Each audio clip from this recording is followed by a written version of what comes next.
이렇게 자기가 그만두면은 이제 그는 이제 끝이 날 수가 있습니다만은 정해진 임기가 없었다. 그렇게 선거할 필요도 없어요. 또 법사들이기 때문에, 모두가 법사들이기 때문에 무슨 뭐 회장이 이게 의시되거나 내가 뭐 회장인데 하는 그런 어떤 세속적인 자리가 아니에요. 그래서 이 불광의 부촉이라고 하는 것이야말로 굉장히 그런 위대한 것이에요. 왜? 부처님으로부터 바로 이어져 내려온 어떤 그런 불교 제도예요. 그래서 이런 부촉의 정신을 우리가 이제 모르면은 딴 일을 하게 되고, 딴 생각을 하게 되고, 이상하게 굴러가게 되어 있습니다.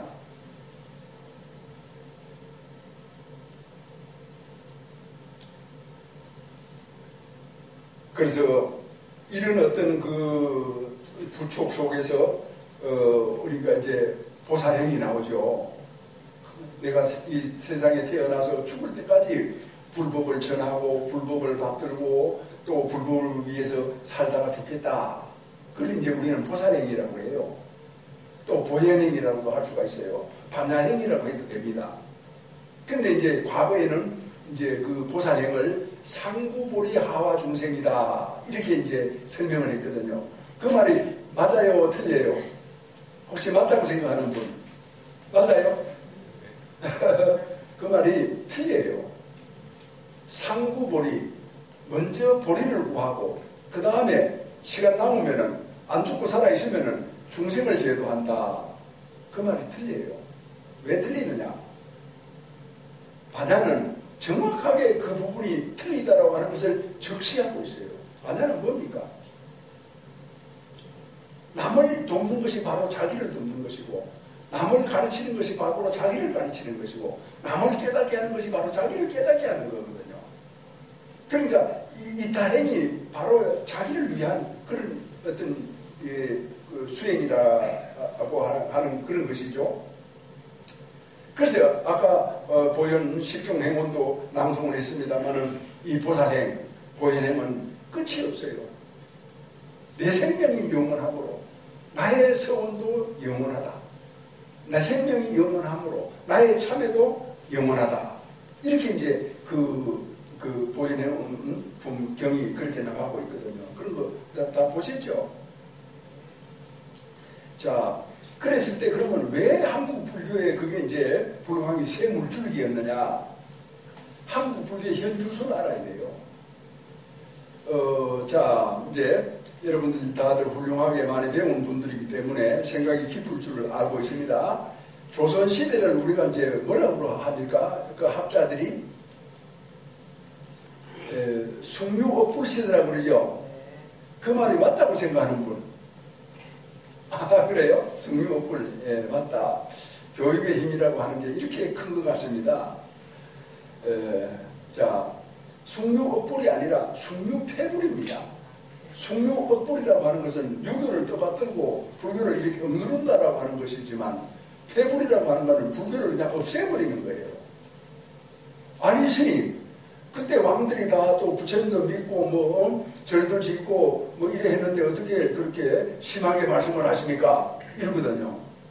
그거는 생각해 보세요. 자기가 필요로 해서 무슨 뭐 공주가 병이 들었다든지, 공주가 뭐 아들을 낳겠다든지, 아니면 어머니 아버지를 위해서 뭐 한다든지, 자기 어떤 그런 뜻에 따라서 이제 한 것이지 불교를 위해서 한 거 아니에요. 세종대왕이 어마어마한 불자죠. 그걸 세종대왕이 어마어마한 불자여도 그 상태에서 머물렀어요.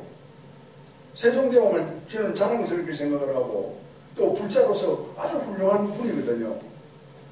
그 얘기는 뭐 나중에 이제 할 기회가 있으면 하겠습니다만, 아무튼 이제 그렇게 했는데 왜 억불이 아니고 억불이지 않고 폐불이냐 이렇게 이제 본다라고 하면은 불교의 가장 중요한 기능이 뭡니까? 불교의 가장 중요한 기능. 그게 이제 설법하는 거예요. 법을 설하는 거거든요. 법을 설해야만이 법을 듣고 자기를 바라볼 수가 있어요. 자기를 바라보면은 잘된 것도 있고 기울어진 것도 있고 부족한 것도 있고 때 묻은 것도 있고 무엇이 온갖 것이 다 보이거든요. 그 보였을 때 알아야 자기를 정리할 수가 있고 자기를 조절할 수가 있고 자기를 가다듬을 수가 있고 자기를 향상할 수가 있어요. 모르면은 안 돼요. 모르면은 스승이 이 얘기를 해도 알아듣지를 못해요. 딴소리를 해요. 무슨 소리 하느냐고 자기 주장을 내세워요. 모르니까. 그런데 설법을 들으면 자기가 보여요. 여기 앉아있는 분들이 설법을 들으면서 저는 이런 말 한 가지만 하지만 이 설법 듣는 분들은 과거 10년 전, 20년 전의 일들도 슬며시 이렇게 떠올라가지고 그런 것이 비칩니다. 아이고 내가 그때 참 잘못해서 조금만 참았으면 됐을 텐데 설법하고 아무 관계가 없는 것도 떠오르지 않습니까? 왜 그렇습니까? 그게 번뇌입니까? 번뇌가 아니죠. 왜 그러냐? 진리 거울에 딱 이렇게 서 있으면 자기 모습이 다 보인다는 겁니다. 생전 생각지도 않고 중학교 때 아무개 친구하고 싸웠는데 그 이후에는 한 번도 그 싸울 생각을 한 적이 없거든요. 그런데 말이지 어느 날 그 법에 절에 가서 설법을 듣는데 그 생각이 또 떠오르는 거야. 야, 그 생각이 어디 갔다 지금 나타나느냐 이거죠.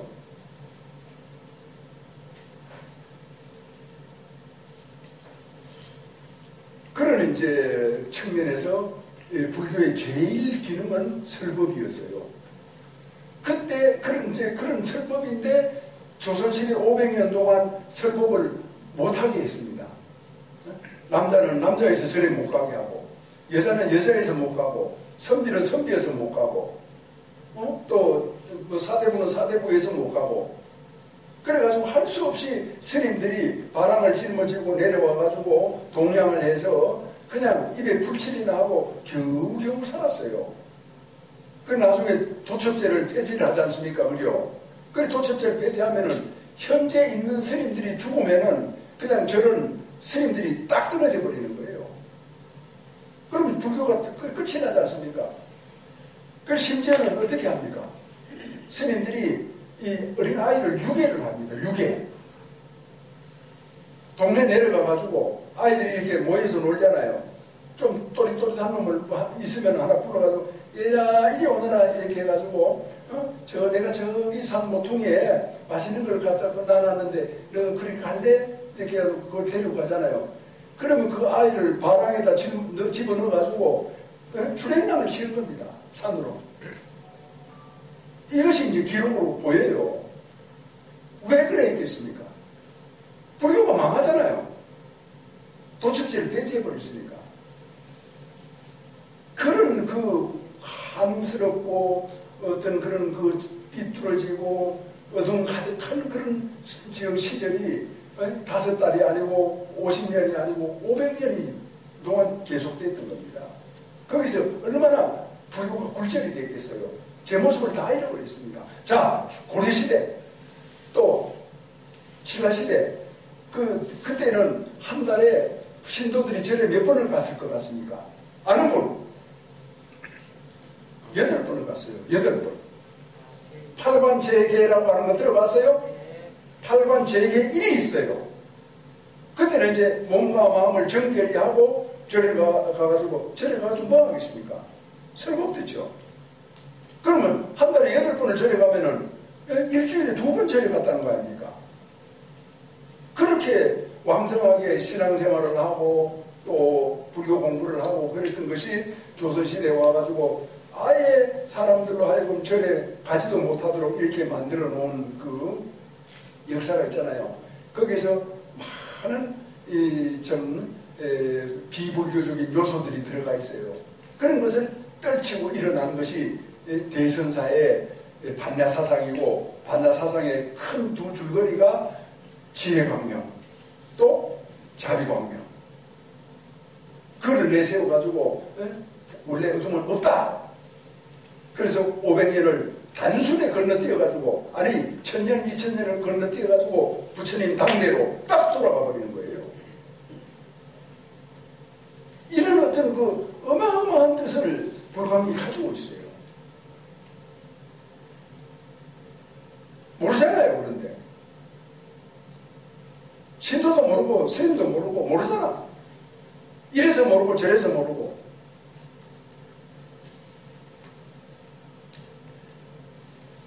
아무튼 우리는 이제 이 불광이다라고 하는 것에 몸을 담고 인연을 같이 한 그런 참 희유한 인연을 가진 동지들입니다. 불법 동지들. 그래서 그 불법 동지들이 대선사에 대해서 어떻게 알아야 되느냐? 어떻게 알아야 대선사를 올바르게 알고 제대로 우리가 이제 삶을 살아갈 수가 있고 불교 운동을 해나갈 수가 있느냐? 이거 기가 막힌 일입니다.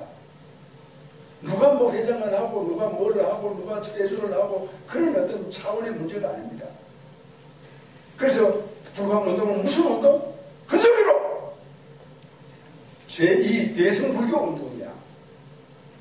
그래서 대승불교 운동을 용수보살이 시작을 하셨다고 하면은 예를 들어서 제2 대승불교 운동은 대한민국 시대 광덕 대선사가 하신 거예요. 이런 어떤 그 참 위대하고 장엄한 그 사실을 두 눈으로 바라보지 못하니까 별별 생각을 다 하고 별별 짓을 다 하고 별별 우스꽝스러운 소리를 다 하고 심지어는 입에 담고 싶지도 않지만 세상의 지탄의 대상이 되는 그런 모습으로 추락해버리는 거예요.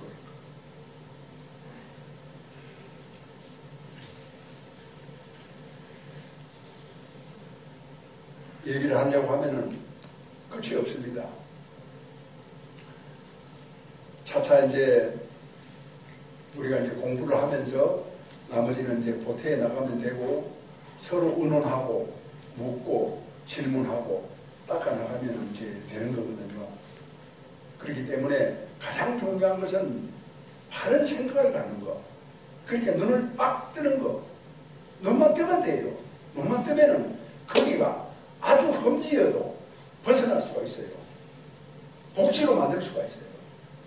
그러니까 눈을 감으니까 비록 복지라고 하더라도 험지가 되어버렸어. 그렇죠. 눈 감은 사람한테는 험지지. 복지가 될 수가 없잖아요.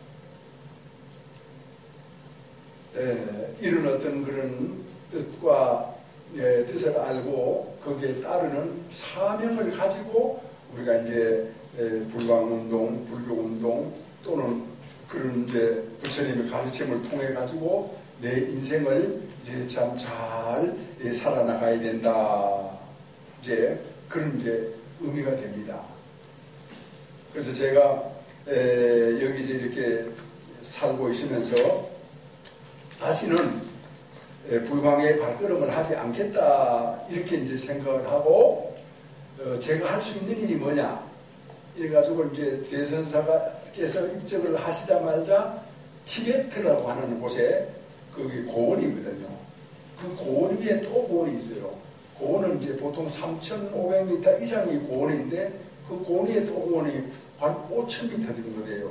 그걸 티베트 창탕고원이라고 그래요. 그 창탕고원에 수미산이 있는데 그 수미산에 대선사 환생 기도를 다녀왔어요. 3차례나.